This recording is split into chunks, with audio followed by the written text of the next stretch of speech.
2014 నుంచి 24 వరకు ఇక్కడ ఒక పార్టీకి చెందిన ఎమ్మెల్యే గారు ఉన్నారు. 5 సంవత్సరాలు ప్రతిపక్షంలో, 5 సంవత్సరాలు అధికారంలో ఉన్న 10 సంవత్సరాలుగా మంగళగిరి ఎలాంటి అభివృద్ధి చెందలేదు. తెలుగుదేశం పార్టీ అధికారంలో ఉన్నప్పుడు ఎమ్మెల్యే గారు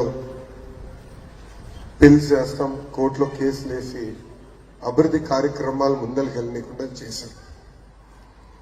ఓన్లీ 5 సంవత్సరాలు అయిపోయింది అనుకుంటే అధికారంలోకి వచ్చిన తర్వాత వాళ్ళ ప్రభుత్వమే ఉంది.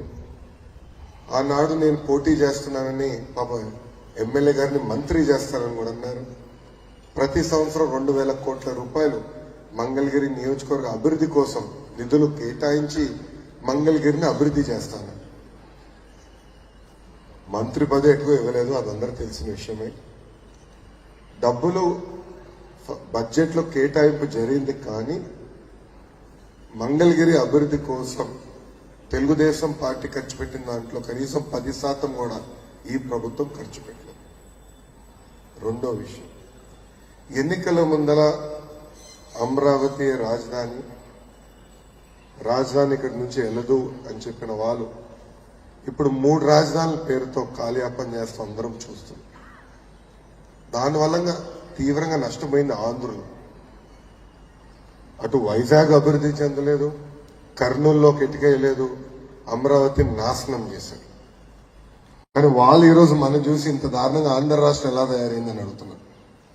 ఒక మాట చెప్పండి, చాలా చాలా బాధేస్తుంది. అదే గాని అమరావతి కనీసం బాబు గారు మొదలుపెట్టిన అమరావతి పనులు పూర్తి చేస్తుంటే ఈ రోజు మంగళగిరి రూపురేఖలు మారిపోయాయి. లక్షలాది మందికి ఉద్యోగాలు, ఉపాధి కల్పించారు. ఈ రోజు పిల్లల్ని బాగా చదివిస్తే వాళ్ళు ఎక్కడికి వెళ్తున్నారు ఉద్యోగాలకి? హైదరాబాద్, బెంగళూరు, చెన్నై. ఇంకెన్నాళ్ళని మన పిల్లల్ని వేరే రాష్ట్రాలకు పంపిస్తాం? నేను ఇన్ఫాక్ట్ ఇక్కడ శాసనసభ్యుడిగా పోటీ చేయాలని ఆలోచన రాకుండా ముందరనే మంగళగిరికి ఆనాడు ఐటీ పరిశ్రమలు కూడా తీసుకొచ్చి, అంటే ఇక్కడ లోకల్స్ చాలా మంది ఇతర దేశాలకు వెళ్లి కంపెనీలు స్థాపించి మేము మంగళగిరిలోనే మళ్ళీ పెట్టాలన్నా అంటే నేను మంత్రిగా ఆటోనగర్ లో భూములు, ఏపీఐసి భూములు కేటాయించి పనులు ప్రారంభించాను. నేనేంటో ప్రజలకు అర్థం వల్ల ప్రజల సమస్యలు ఏంటో నేను తెలుసుకోలేకపోయా. 5,350 చూశారు. 4 సంవత్సరాలు 10 నెలలుగా ఎవరు చేయని సంక్షేమ కార్యక్రమాలు అభివృద్ధి అంటే చేనేతలు.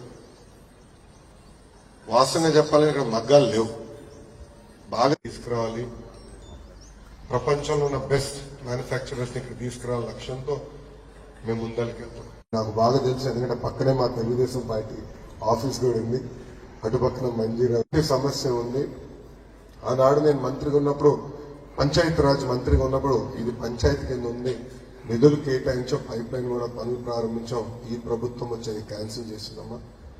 ఇంకో పక్కన మంజీరా నుంచి వచ్చిన వాళ్ళకి ఒక సమస్య ఉంది. అటు పక్కన తెలుగుదేశం పార్టీ ఆఫీస్ కి మంజీరా మధ్యలో ఒక కాలువ ఉంది. అది ప్రభుత్వం కావాలని కక్షతో ఎమ్మెల్యే గారు ఆ పూడిక తీపిచ్చారు.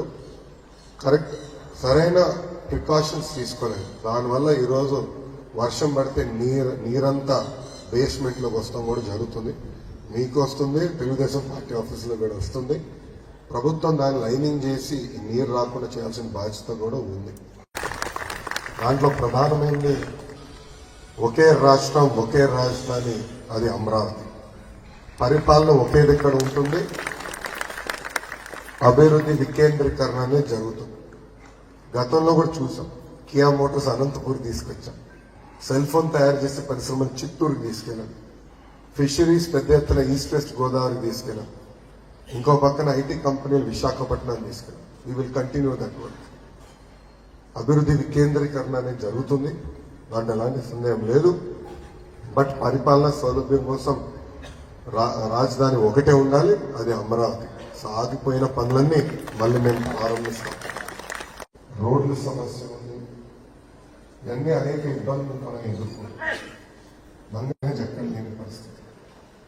సో మీరందరూ గర్వపడే విధంగా మంగళగిరి నియోజకవర్గ అభివృద్ధి, ఇక్కడ పెద్ద ఎత్తున పెట్టుబడులు తీసుకురావాలి. ఇక్కడ మంగళగిరికి న్యాచురల్ గా వచ్చేది గోడ్స్. పెద్ద ఎత్తున ఉద్యోగాలు వస్తాయి. డిజైనింగ్ దగ్గర నుంచి ప్రొడక్షన్ వరకు ఇక్కడ ఎంతమంది అవకాశం ఉంటుంది. సో ఎక్కువ మందికి ఉద్యోగాలు ఉపాధి కల్పించాలనేది మేము ఒక లక్ష్యంగా పెట్టుకున్నాం. 5 సంవత్సరాల్లో ఈ ప్రభుత్వం చేసిన తప్పుడు నిర్ణయాల వల్ల మన 5 సంవత్సరాలు ఎందుకు వెళ్తాం, 30 సంవత్సరాలు మన బ్రాండ్ కూడా పోయింది. పెట్టుబడులు పెట్టేదానికి ఎవరు సిద్ధంగా లేరు. ఇదా పిల్లలకి స్థానికంగానే ఉద్యోగాలు కల్పించగలుగుతామని ఈ సభాముఖంగా తెలుపుకుంటూ థ్యాంక్ యూ. జై హింద్, జై తెలుగుదేశం.